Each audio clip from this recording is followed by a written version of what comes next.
নাকি কাল মেয়ে দেখতে গিয়েছিলে? হ্যাঁ গিয়েছিলাম, কিন্তু তোমায় কে বললো? পটলের মা বলেছে আমায়। আর মিথ্যা কথা বলার চেষ্টা করো না একদম। তোমার মনের ভিতর এমন কুবুদ্ধি চলছে, এটা তো আমি জানতাম না। ছি ছি। আমি কেমন বোকা, একটু আন্দাজ করতেও পারিনি যে তুমি আমার সাথে এমনটা করতে পারো।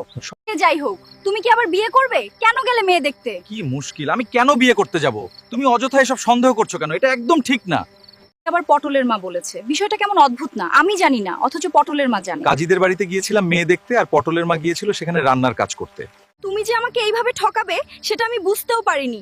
যদি আগে বুঝতে পারতাম তবে আমি আগেই নিজের ব্যবস্থা করে নিতাম। আর বাবার মান সম্মানের দিকে তাকিয়ে আজও আমি এই সংসারে পড়ে আছি, না হলে কবেই চলে যেতাম। আমি আর কত সহ্য করবো এসব মিথ্যে কথা আর অভিনয়? তুমি এক কাজ করো, তুমি বাবাকে ফোন করো। তাই করা উচিত। তুমি তাই করো, তাহলে সব বুঝতে পারবে। কি বুঝতে পারবো বলো আমায়। মেয়ে দেখতে গিয়েছিলাম ঠিকই, কিন্তু আমার জন্য নয়, তোমার ভাইয়ের জন্য। আমি কেন বিয়ে করব? আমায় কেন বললে না? বলার সুযোগটা দিলে কোথায়? সরি গো, আমি বেশি রিয়্যাক্ট করে ফেলেছি। আমায় তুমি মাফ করে দাও। হ্যাঁ, পা কেটে জুতা দান, এটাই তো এখনকার নিয়ম।